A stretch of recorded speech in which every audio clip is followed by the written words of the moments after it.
Welcome to History from a Hat. My name is Harry LaFountaine, and I'm here once again with Clinton, Lord Clay, ready for round 3. Excellent. And we are here to bring you pilot episode 2.5. We're going to go ahead and get started here. I've got the History from a Hat box, giving it a shake, and let's see what we got. All right. We got, very good. Rome, 73 BCE to 44 BCE. So from Spartacus to Ides of March. What do you got? I think I might have something. There's a channel on YouTube. I think it's called Vegan Gains, like a fitness channel, claiming that the gladiators were vegan. But the problem is that the gladiators, like Spartacus, didn't have a choice on whether they were vegan or not. They were just fed a bunch. That's patently false. They ate meat when they could, but yeah, they weren't vegan in terms of the very bizarre popularity choice that people make today. Because like anyone who outwardly claims that they are a vegan, they're not doing it to be a vegan. They're doing it to draw attention to themselves. Maybe. But I mean, so. Otherwise, why would they bother? You know. I'm trying to remember notable things about Spartacus. Well, wasn't he an ex-general? No. Okay, then I'm thinking about another slave rebellion. Yeah, you're thinking about in Sicily during those servile wars. But Spartacus, yes. That rebellion would have been, I think it's considered the third servile war, the one with Spartacus. And I think he was a combatant in an opposing force at one point. I don't know if he was a general for them or not, but I do know that once he...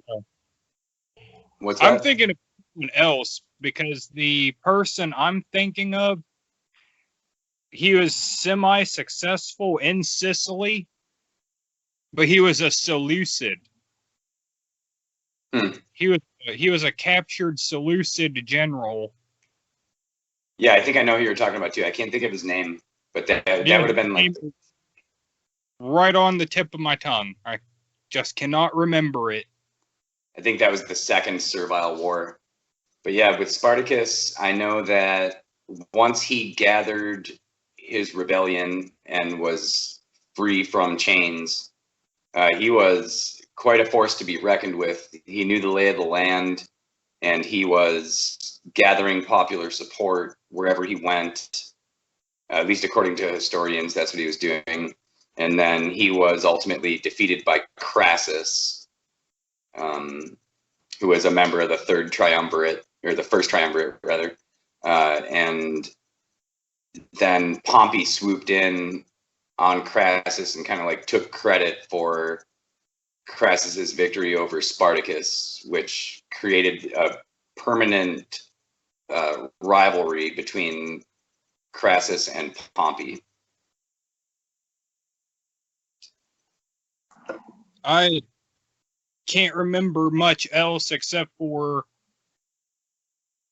wasn't their last battle fought on the side of Mount Vesuvius?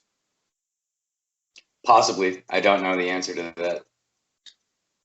Because I remember that Spartacus took up a defensive position on a volcano, or around one of the volcanoes.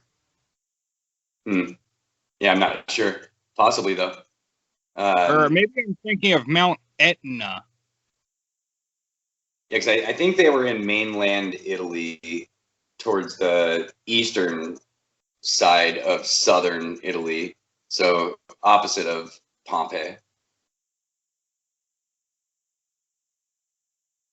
My brain is rusty with everything Rome, I think. And the only other major event I remember of Spartacus is the massive crucifixion of all those rebels. Yeah, I know something about that, but probably only as much as you. I just know a lot of rebels got crucified. I'm not sure if that was Crassus or Pompey or the senators or whoever that did that, but I remember they were crucified out in the open as an example.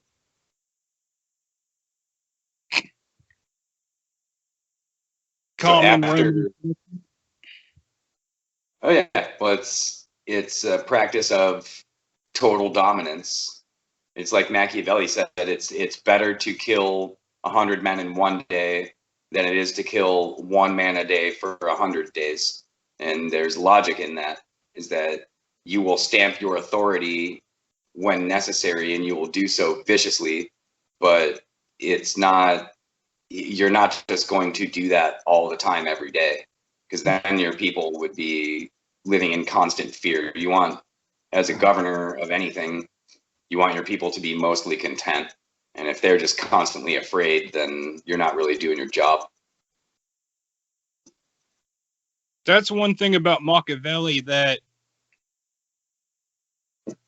I had always, my conspiracy behind Machiavelli is that he wrote The Prince for the Medicis, but knowing Machiavelli and what kind of person he might have been, I'm thinking that he wrote that as a playbook for them to sabotage themselves. So whenever they start implementing his strategies, they would become just so unpopular and untrustable that eventually they would just lose favor with everyone around them. So I think it was an attempt at just punking the Medicis whenever he gave them that book. I disagree. The book was for Lorenzo de Medici, I believe. Let me think. 15, 13. No, it was for the junior line of the Medicis. So this would have been after the main line of the Medicis. But the book itself was a diatribe of Cesare Borgia. It was describing how Cesare Borgia went about what he went about, and it was meant to be a template for gaining power and keeping power.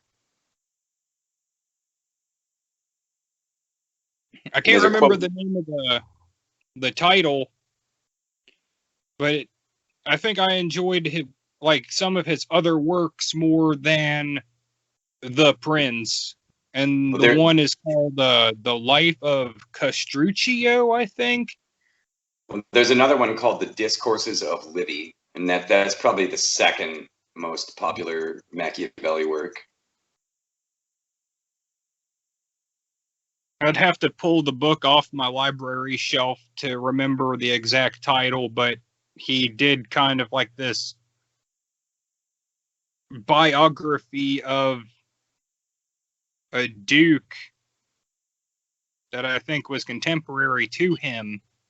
And it was real interesting because of the duke survives like this big battle just to die from a cold because he got caught fighting near one of the rivers in Italy. So he died of pneumonia like 2 weeks after he won that battle. Funny how things work out that way. But all right, so that's everything on Spartacus and Machiavelli, apparently. So within that same time period, so after Spartacus and before the Ides of March, so I know that I think it was in 62 BCE was when Cicero was consul. I don't know much, if anything, about his consulship, but I know that he was a renowned orator and he was a great lawyer. And in his wake came Gaius Julius Caesar, who in 60 BCE became consul, and then he became the proconsul of Cisalpine Gaul and another province. I can't think of that province, but I think it was towards like the area of Venice, Croatia, that area. And that was his launching pad for the Gallic Wars, which I'll let you talk about the Gallic Wars. What do you got on those? Vercingetorix did nothing wrong. Okay. He Always lost. thought yeah, I mean, he lost, but I always thought he was a real interesting character, someone to kind of look up to. I agree. But hold on, I'm trying to structure my sentence. Was it the Battle of Elysia? Elysia, yeah, and that was in 52 BCE. But that was towards the end of the timeline of the Gallic Wars. At the beginning of the Gallic Wars, Caesar, I believe he had 4 legions that were given to him by like senatorial decree, and then he took it upon himself to raise 4 more in and around Cisalpine Gaul. And the legions that he had were ones that were already familiar with him, I believe, due to his governorship of Hispania, which is where the 10th Legion is a legion from Hispania. And they were the most renowned and feared legion out of all the legions, and they were fiercely loyal to Caesar. And he used them as his, I don't want to say imperial guard, but for lack of a better term, I'll say imperial guard. That was the body of men that he made himself among during his excursions into Gaul. Because he took Transalpine Gaul relatively quickly and then moved towards the Rhine between like 59 and 56. He was moving towards the Rhine and solidifying alliances with different Gallic tribes, and then also subduing Gallic tribes that were in opposition to not only himself, but to his allies. And he was using that the same way Rome always used the cause for war, as they were a threat to stability. So in his conquest, he dressed it up as if it were all defensive warfare. And so during that time, up until 56, he was subduing any and all threat to really what it comes down to is the economic stability of what Gaul could be to Rome. But he was doing all of this without approval from the Senate up until 56. So, do you think Caesar always had designs to become dictator? No, not dictator in the way it's defined by that point in time. Dictator by those people was defined as someone who was going to be like the savior of the empire, like a last resort kind of thing. He may have had more designs to be like the head man or the king or the rex, which is Latin for king. But all that stuff was complete taboo in contemporary Roman society at that time. And so he did a really good job of denying that that's what he was doing. He was just protecting Rome and gaining assets for Rome. But in the process, he was making himself infinitely wealthy and infinitely popular. Because looking at all the moves that he made prior to crossing the Rubicon kind of point to him intentionally gaining so much power and resources to take over. True, but that's not really congruent with the word dictator as it would have been defined by those people at that time. In terms of our modern sense of the word dictator, then maybe it does apply. But for the Romans at that time, dictator did not mean to them what it means to us. Well, I know that it was an emergency powers kind of deal. Right. And wasn't the office set up for only 6-month periods? Yeah, that was like the max. You were only supposed to do it for 6 months max. Because basically back in antiquity and up until the medieval age, you had the fighting season, which was about a 6-month period between spring to fall.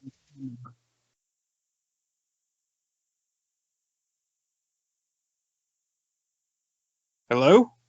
Yep. Spring to fall. Okay, you broke up there on me for a minute. Sorry. But yeah, the fighting season was from late spring to mid-fall.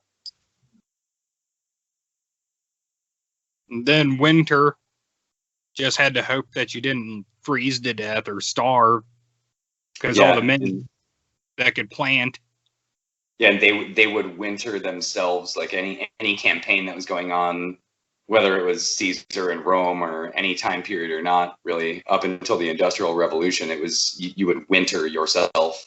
So the fighting would stop, and you would build a temporary shelter for you and your men, and then you would winter, and then after winter you would sally forth to continue whatever warfare you were conducting.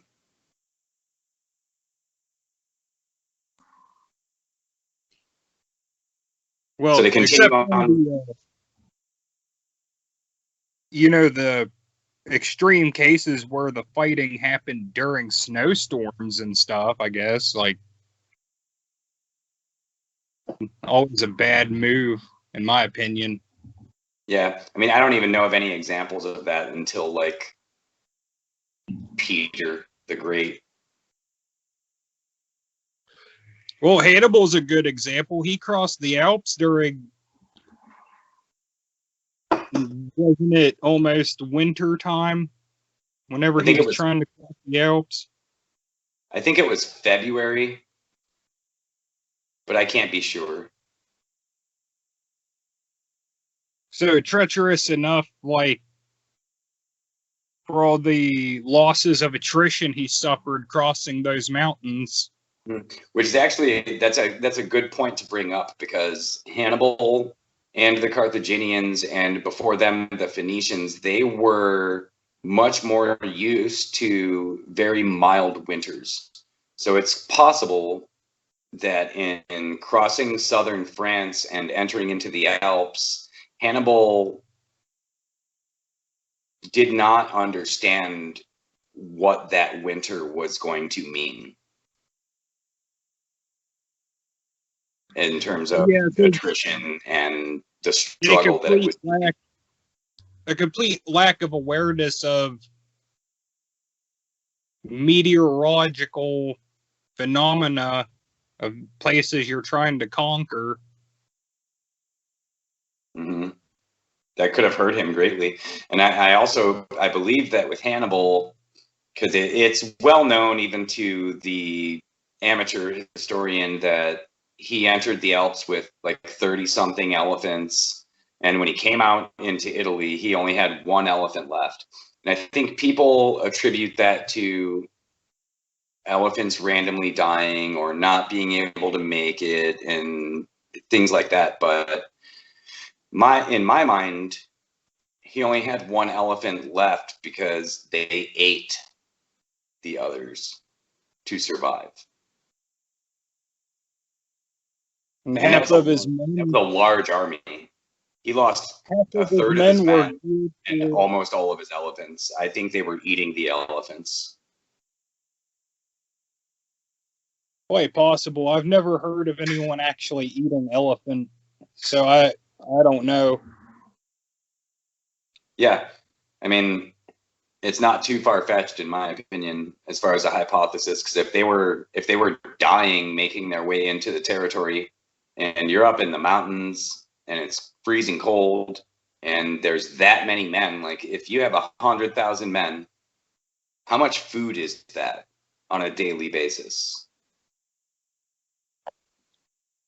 You know? The African elephants he was using weigh what, like 30 tons, maybe? You'd know better than I would. I'm not sure. I know that they're not light animals. Well, I know that's a lot of meat.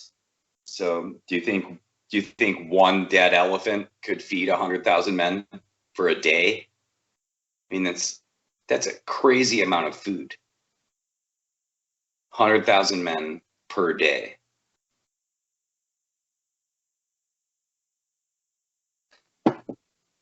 And I'm not sure what they had for baggage trains and anything else along those lines, but I mean, I was in the army. Even to feed a company of 250 guys, that was a lot of food, a lot of food. And we had all the elements of modern technology available to us, and dehydrated food and refrigeration and, technology that allowed us to cook food on large scales. And it was a 24-hour process. Well, I was never in the military, so I can't relate to the experience other than I like MREs. Every time I get a hold of them, I chow down. Yeah, MREs are good. That's how far we've come compared to what Hannibal's men must have had to go through in southern France and into the Alps. I mean, they were every step they took, they were dying, and they were on this mission of total revenge. Like, it's hard for me to, when I think about Hannibal, and he's so renowned and he's so famous and all that stuff, but I put myself in the mindset of, if I'm one of his low-ranking soldiers, like what could it wouldn't be possible for me to care as much about what he was doing than he cared. So I'm just some guy in the ranks. Like, the only thing I want to do is not starve and not freeze to death and hopefully not die in battle. And so Hannibal is considerably overrated, in my opinion, as a general. Yeah, overrated. Winning fights doesn't win wars. Clearly.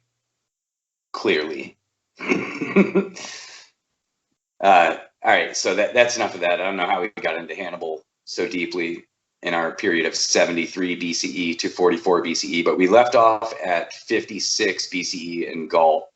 And that was, what tribes were up there? The Germanic tribes of the Suebi, do you know those tribes? I know that there were the Suebi, I believe the Alemanni, maybe even Lombardic peoples. Yeah, I don't think the Lombards really apply. And yeah, there was a few more tribes, but at the end of 56, Gaul was subdued enough, in Caesar's estimation, that he could make an excursion into the British Isles. So in the spring of 55 is when he first boated his men up and went across the English Channel to the Isles. And a good portion, and nobody who's watching this need to quote me on any of it. Keep in mind that history from a hat is completely off the top of your head kind of stuff. We have not studied. Yeah, We have not done anything like that. We are just more or less making a podcast, and we're with random teleprompter topics. free. We don't have a fact checker. We need a fact checker. That'd be cool. Well, we can check the facts afterwards. That's what the live stream is for.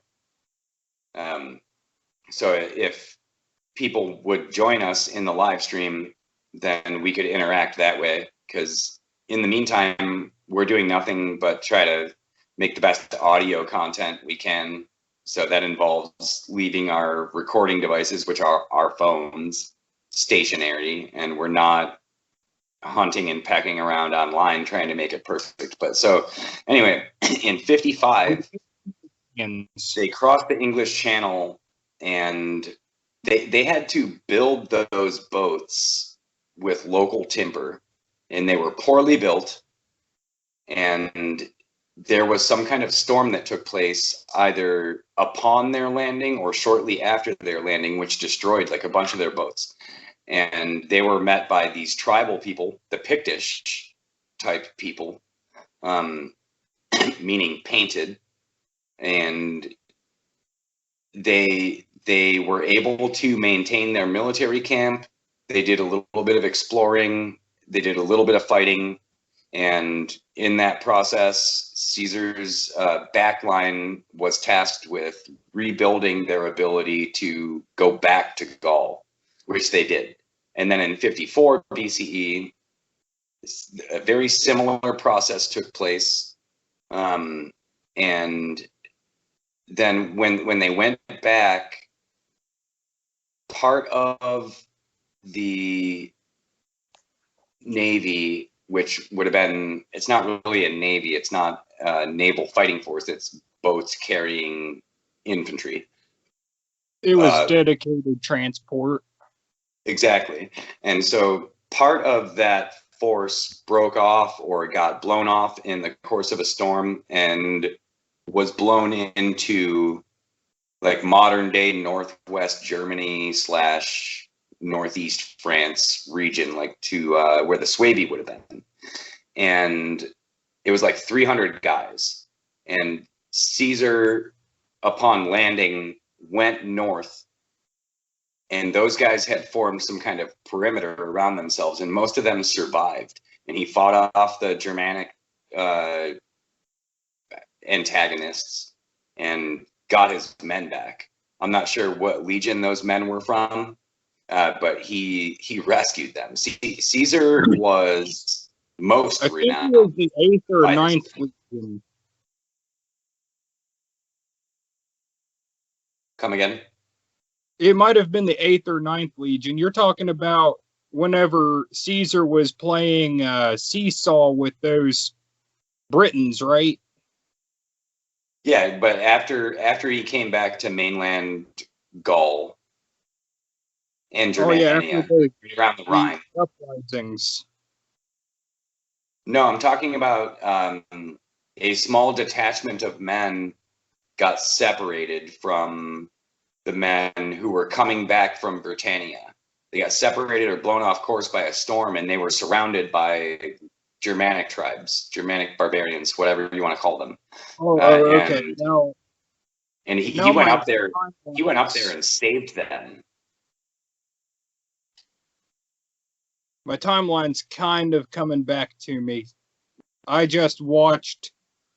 You want to know how poorly my brain's functioning lately? I just watched content about this on another YouTube channel called Kings and Generals. Great channel.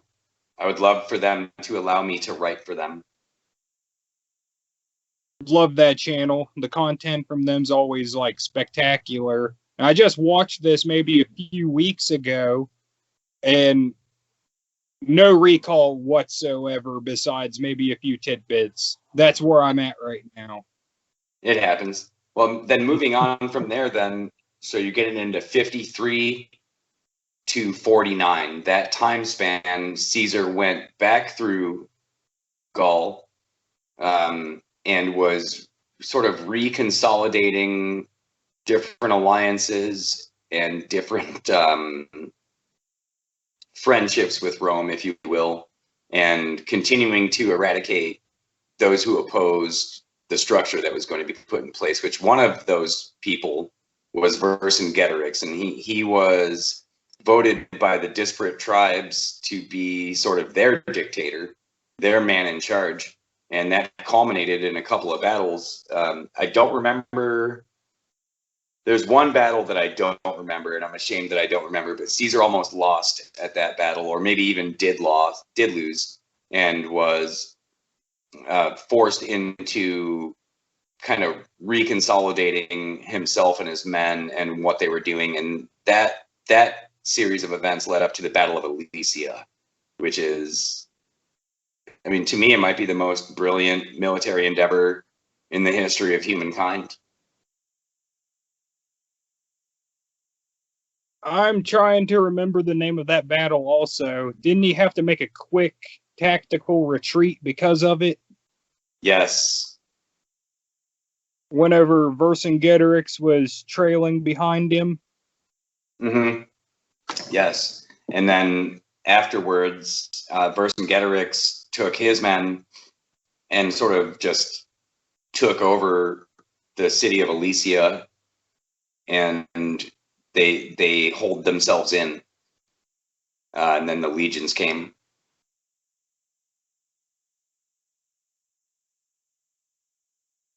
I just cannot remember the name, and it's bugging me now. That's all right. We can throw it up in the chat.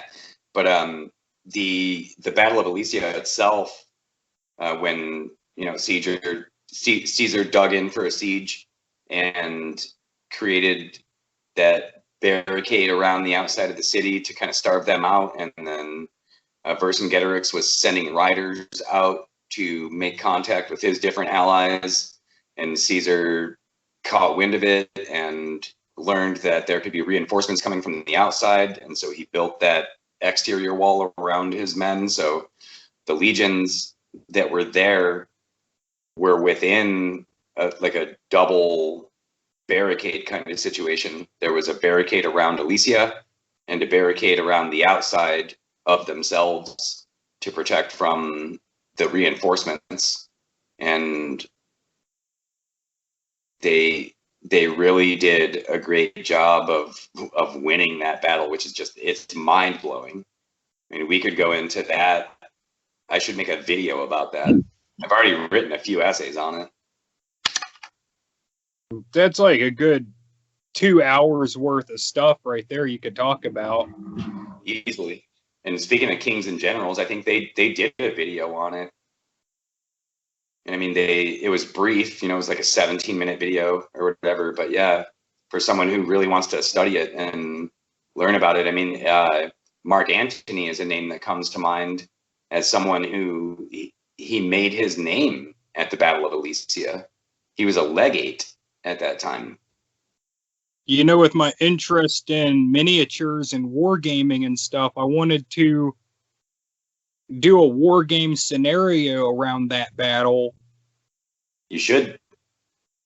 So I could very well come up with like a few projects in time and see what I can dig up once I figure out what exactly I'm doing. I'm no master painter or anything.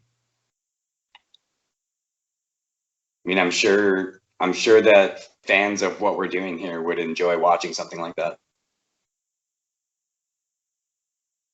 So stay tuned, viewers. Yeah, viewers. But so after the brilliant victory at Elysia, we can kind of fast forward to the Senate, and with the support of Pompey, demanding that Caesar come back to Rome and disband his legions in the process and all of that, because if you are not a commander and you are not an appointed government official, then you are subject to persecution, not persecution, subject to the law, essentially. So they were trying to get him to come back to stand trial for treason and stand trial for illegal warfare and things like that. And he obviously, you know, who would agree to that? So of course he didn't agree to that. And that's leading up to the period in time at the outskirts of that Po River, which people know it as the Rubicon, but to the people who were present, that's the Po River. And that's when the die was cast. And he took that was the 13th Legion, which was comprised of a bunch of commanders from some of the other legions and new men, a lot of new men. And he came across that Po River and marched on Rome.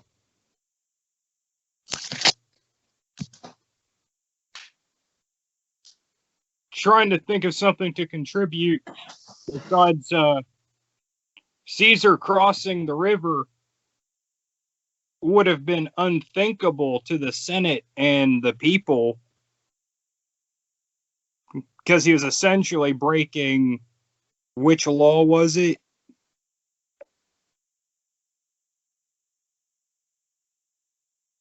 I can't think of, I think it was called, there was like a barrier built around Rome at the outset of Rome that was like,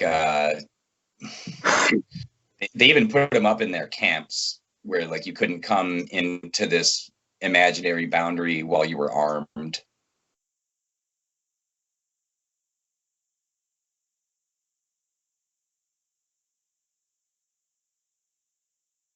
I'm trying to think of more stuff. I'm real hazy whenever it comes to this subject nowadays. You should have asked me whenever I was 11.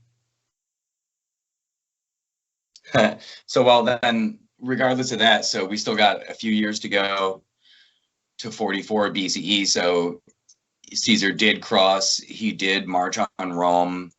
Pompey fled and went into Greece.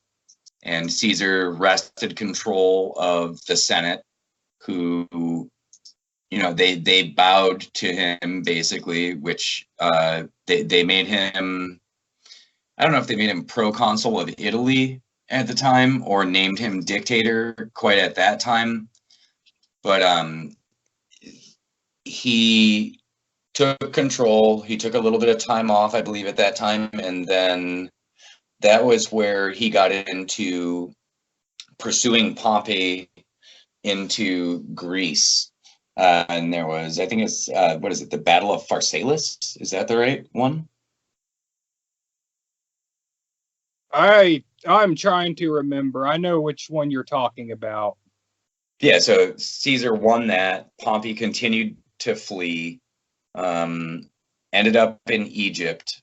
Caesar pursued him there, and the Ptolemies, which I think it was Ptolemy the 12th at that time, took Pompey in as a friend, but then betrayed him, beheaded him, and then presented Caesar with the head of Pompey, to which Caesar was terrified and offended, cried, all of that, and then began to try to mitigate the civil war kind of scenario that was going on in Egypt at that time between Ptolemy and his sister, Cleopatra the Seventh. And during that span, Caesar, I think, quickly realized that the people were of Cleopatra and the nobility were of the Ptolemies. And well, Caesar, being a man of the people himself, was interested in reconciliation on the behalf of Cleopatra. And then I think most people kind of know the idea that she presented himself in a carpet or in a laundry bag or whatever. And then conspiracy that Caesar had a child with Cleopatra. Have you heard that one? Well, of course, and he did have a child with her, but it's not relevant to the fact that Cleopatra was placed on the throne of Egypt after a few wars there, and there were some pretty precarious wars there and some naval stuff going on around the Lighthouse of Alexandria area. that Caesar did not excel in that kind of warfare. The Romans didn't excel in that kind of warfare, but he managed to win. And then Cleopatra became the sovereign of Egypt. And the alliance between Rome and Egypt stood stronger than it ever stood. And he ended up going on some kind of like vacation thing with her. I'm not sure how long it lasted, at least a few months of she and he going on a trip down the Nile from southern Egypt to northern Egypt. And so he was like on a several months long kind of vacation. And that's when she got pregnant. And subsequently, Ptolemy, I think they called him like Ptolemy the 14th Caesar or something. But he was never legitimized or anything like that. But yeah, he was a Ptolemy and a Caesar.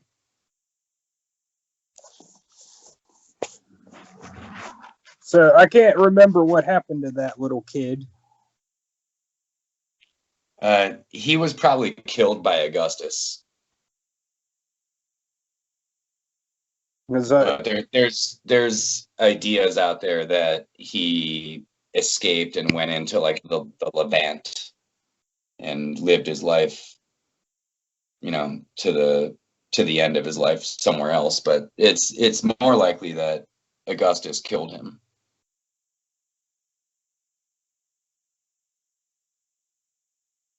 But yeah, then so to finish this segment up, Caesar went from Egypt at that time. He came back to Rome.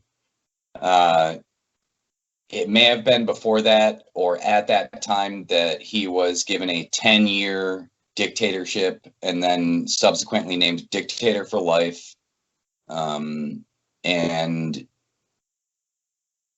during that period where he was trying to turn the government into something that's more like for the people kind of thing, like so like a lot of it was along the lines of the Gracchi and those reforms that were being pushed forward during the I can't think of those wars. I'm disappointed. The social wars. He was putting a lot of that into place, and and then the conspiracies began surrounding him, and the fact that he was trying to make himself a king. And then Cassius and Brutus brought that conspiracy to fruition. And on the Ides of March, which was yesterday, 2065 years ago, Caesar was stabbed a whole bunch of times and died right there on the Senate floor. Keeping in spirit of the holiday yesterday, I ate a pizza from Little Caesars. Very good.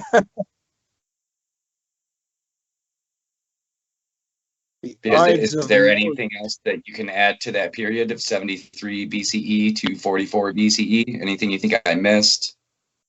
I honestly have nothing. The only other thing I can add is like a little bit more stuff about the first triumvirate, which was Pompey, Caesar, and Crassus made that alliance because they realized that they had all the power, and so they could render the Senate powerless. And this was taking place just prior to and during the early stages of Caesar's conquest into Gaul. And ultimately, Crassus, after having had his military glory stolen by Pompey in the Spartacus situation, he ended up dying in battle and causing many legionaries to die in battle as well on the eastern frontier against not the Persians, the Parthians. Parthians, yeah. He like died in Iraq. Crassus did. Yeah, if memory serves me correctly, they poured molten silver down his throat. Yeah, that's a legend. It could have happened, but yeah, it's mostly a legend probably. Which they used in Game of Thrones. Oh yeah, Viserys. Yeah, whatever the Daenerys Targaryen's younger Yeah, it was brother. Viserys. Excuse me? No, her brother's name was Viserys. Her husband dumped that gold on his head. Oh yeah, You got me talking Game of Thrones now. But I didn't know her brother's name was Viserys. But yeah, that was a portrayal of what was supposed to have happened to Crassus.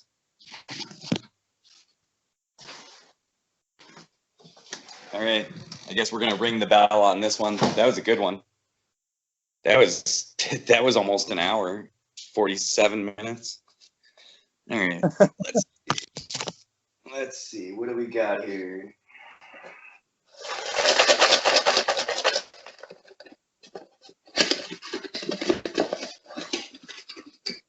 We got the Fourth Crusade. Great bolt thrower album. I agree completely. Best bolt thrower album in existence. Now, the only thing I can remember about the Fourth Crusade off the top of my head was the Siege of Damascus. I can't remember the major players of that crusade. But to my knowledge, the Siege of Damascus was a failure. Well, I know in 1204, a combined force of Catholics took over Constantinople, which I think the emperor there at that time was Alexios II. Oh yeah, you're talking about the sacking of Zagreb, right? Maybe. It was a city in Hungary, and if this is correct, a lot of the Crusaders were from Venice. Yeah. And they sacked that city in Hungary. I think it was Zagreb, which caused the Byzantine emperor just called it all off, closed the gates, assembled the army, peeing his pants like, oh no. Yeah, and then he was removed from power. Then as soon as the Pope, I can't remember which Pope he was, it might have been Pope Clement VI, maybe, he got word of the sacking of Zagreb, and the entire crusade was excommunicated. Very cool. I have a friend she's gonna be interested to hear that we know nothing about this, because she knows more than we do. She's been studying it. All right, we'll ring the bell on that one. Let's do another one. What do we got here?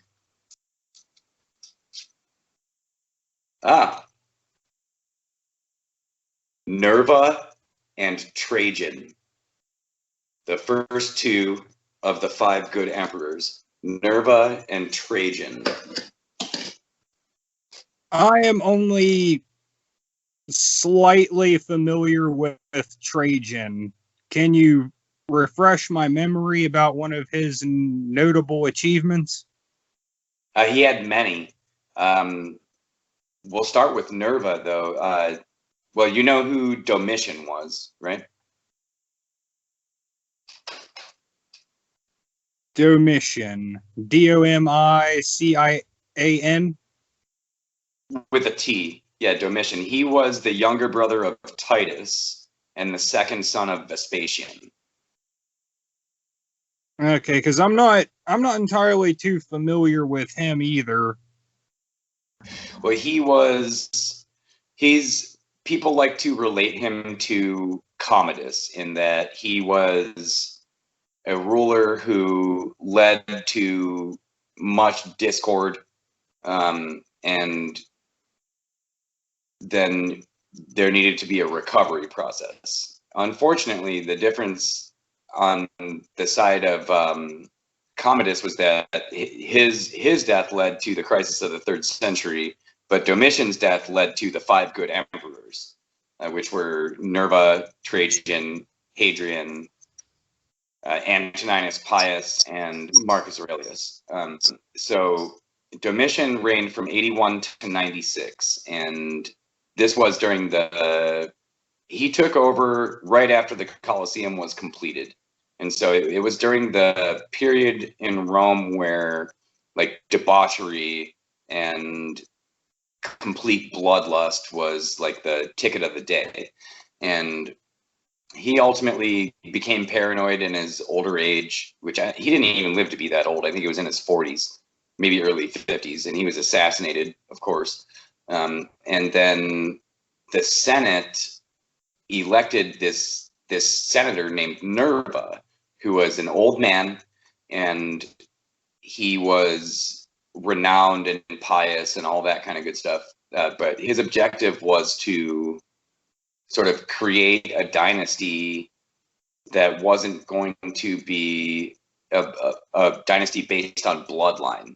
So he adopted Trajanus, which was the main commander of the legions in Spain, and he was from Spain, and he even named him his co-emperor, I think, like in 99. And then he was sort of ruling by himself, Trajan was, for the last couple of years that Nerva was alive. And then he took over, and Trajan expanded the borders of Rome to their furthest extent,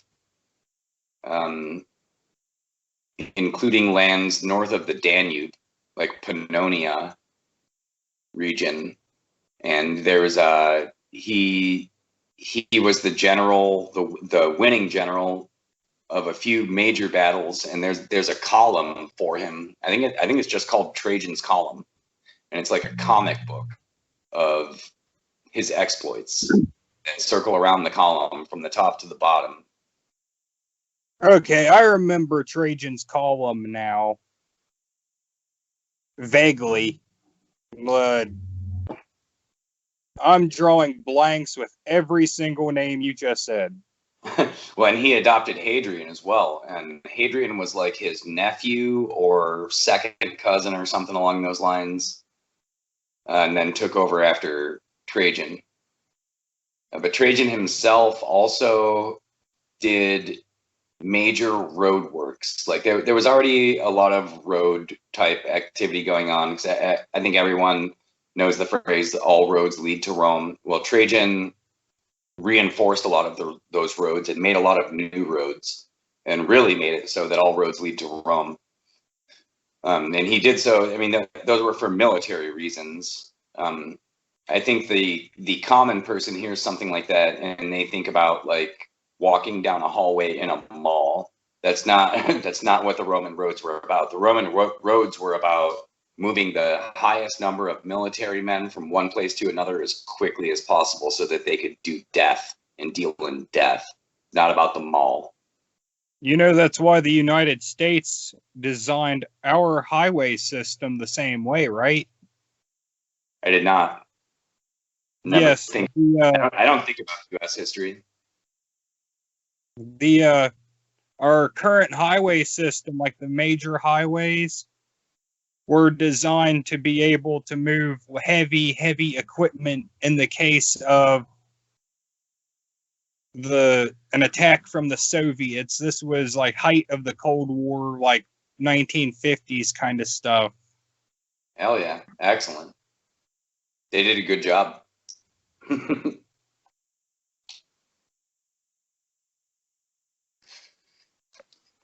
All right, we can do one more. Let's do one more.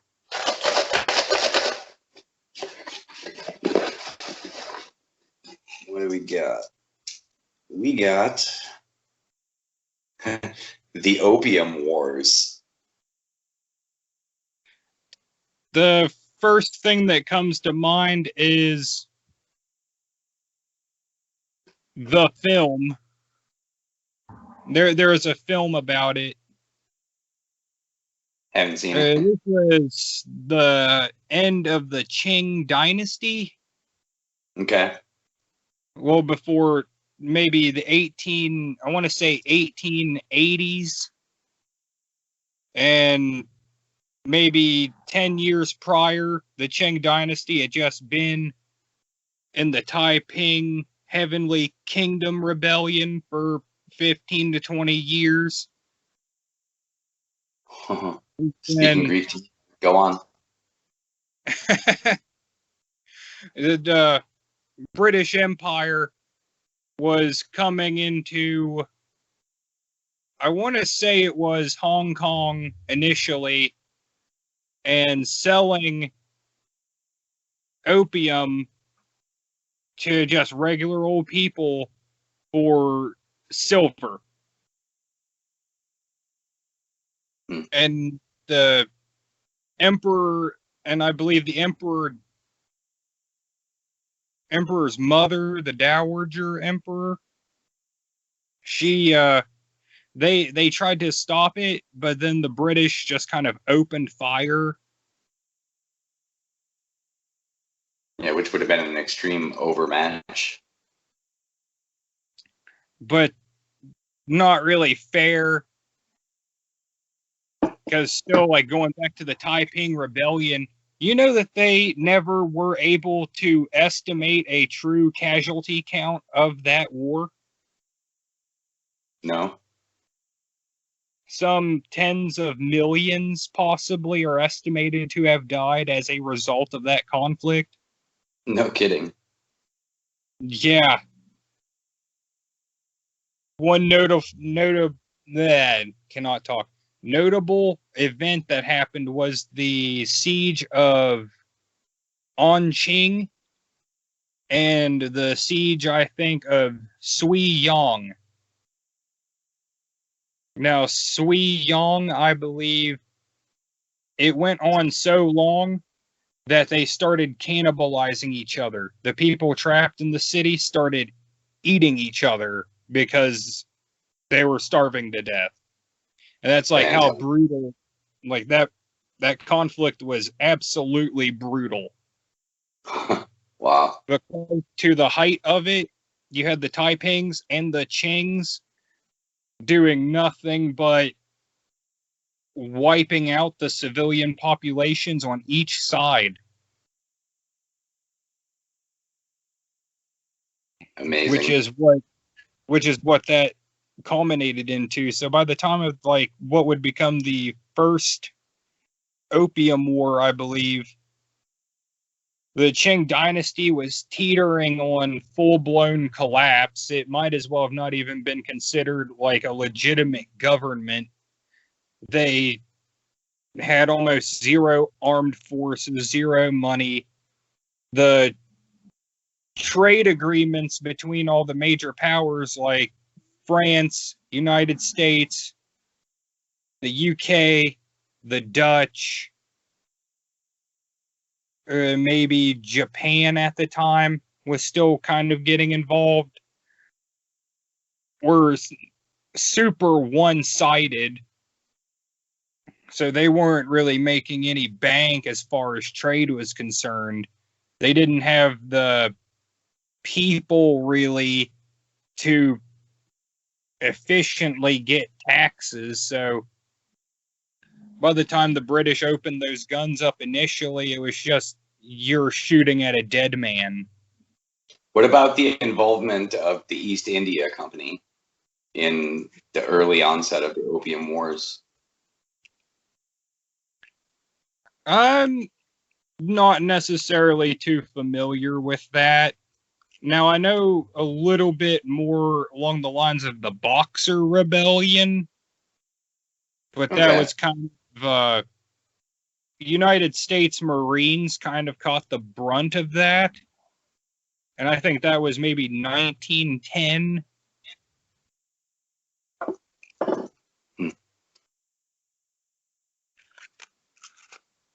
Opium Wars. I know that in the first Opium War, there was heavy involvement from the East India Company, which would have been acting on behalf of the crown. And then at some point later on, the crown sort of like usurped the influence of the East India Company, and that's when they started like heading towards Hong Kong and things like that. But initially, they were around the coast, and there was some trade posts around the coast that were associated with tea and spice and all of that kind of thing. And the East India Company took too much liberty. They went in and were assassinating Chinese civilians and things along those lines before the crown got directly involved.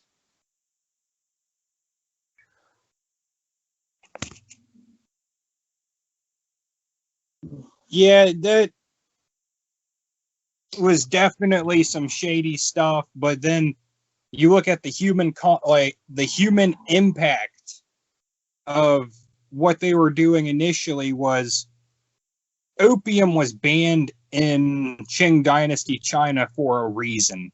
And so whenever you had maybe half of the waterfront worth of people that were getting dope sick, maybe overdosing, they tried to step in because, it's not good public health policy to let everyone get strung out. Then, things just escalated from there whenever they try to enforce their own laws. Right. So imagine getting told, like, nah, we're going to keep selling this dope to you, and if you don't like it, well, we got these 18-pounder howitzers on our ships, and we're just going to blow you up. Well, and they were getting the dope from the Chinese population. I believe most of it, they were getting the basic resources from India, plus Afghanistan was a huge exporter of poppy flowers. Mm-hmm. Well, they still are. Mm-hmm. So, you had like this substance just coming in from all over, but it was literally them getting the opium and then just kind of like reselling it. Yeah. For silver coins. They wouldn't take any other kind of cash or currency in exchange for it. So as they kept stealing up all that, hard currency, the coinage, that also became a problem because there was like a coin shortage. Yeah. And you can't blame them for wanting precious metal because they weren't going to recirculate all the different kinds of currency that were going on in China at that time, like on the British mainland. So with that silver, they could just melt that down, stamp it into whatever coin they wanted, and then use it for their own economy. And so it's not surprising to me that there would be warfare based on that resource, especially now considering, there's a huge opioid crisis in the world, especially in the US. And those little pills that people take and all that stuff, that's opium. It is the number one pain treatment device of the medical world today. So yeah, you had something that was like a economic policy from the East India Company that was literally a multifaceted attack on a sovereign nation, which is basically, you could chalk up, funneling drugs into a country as chemical warfare. And then as you're taking away these people due to the drug use, you're also taking away their state banked currency, which is, you know, the silver coins. And, you know, that's economic warfare. And then you go into actual physical warfare whenever they open those guns up initially. So It's just almost like it's a total three-pronged. domination. Bumble. Yeah, it's total domination.